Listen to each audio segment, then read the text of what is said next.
नमस्ते, स्वागत छ तपाईहरुलाई एबिएल फार्मिङ च्यानलमा। आज चाहिँ हामी सुन्तलाको बिरुवा रोप्ने खाडल कसरी पूरा गर्ने अथवा कसरी पुर्ने भन्ने विषयमा भिडियो बनाउन गइरहेका छौं र भिडियोमा पहिलोचोटी हुनुहुन्छ भने एबिएल फार्मिङ च्यानललाई लाइक, कमेन्ट, शेयर, सब्स्क्राइब गर्न नबिर्सनु होला।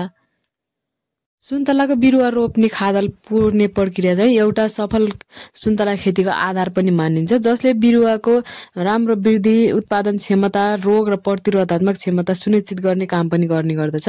र हामीले चाहिँ खाडल खन्ने प्रक्रिया पूरा गरिसकेका थियौं र अब त्यसलाई चाहिँ पुर्ने काम सुरु गर्दैछौं।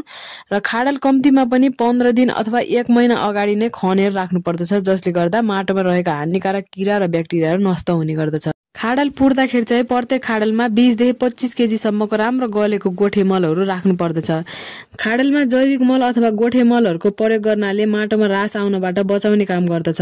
खाडल खन्दा खाडलबाट निकालिएको माथिल्लोपट्टिको भागको माटो छुट्टै राख्नु पर्दछ र खाडलको तल्लो भागबाट निकालिएको माटो पनि छुट्टै राख्नु पर्दछ।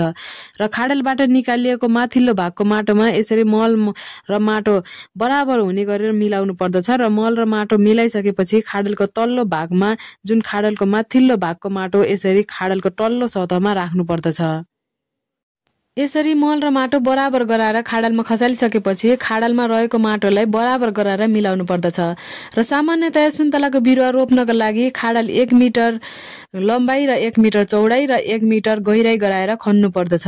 र खाडलको तल्लो भागमा रहेको माटोलाई पनि मल माटो मिलाएर बराबर गराउनु पर्दछ र यसलाई चाहिँ खाडलको माथिल्लो भागमा राख्नु पर्दछ, किनभने सुन्तलाको बिरुवालाई रोप्दा बिरुवा छिटो जाग्ने भएको कारणले यसलाई चाहिँ खाडलको माथिल्लो भागमा राख्ने गरिन्छ। यसरी सुन्तलाको सफल खेतीको आधार नै राम्रो खाडल, राम्रो मल र सावधानीपूर्वक गरिएको खाडल पुर्ने प्रक्रिया हो।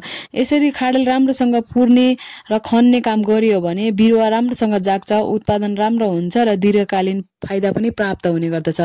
तपाईहरुलाई मेरो भिडियो कस्तो लाग्यो? भिडियो मन परेमा एबिएल फार्मिङ च्यानललाई लाइक, कमेन्ट, शेयर, सब्स्क्राइब गर्न नबिर्सनु होला।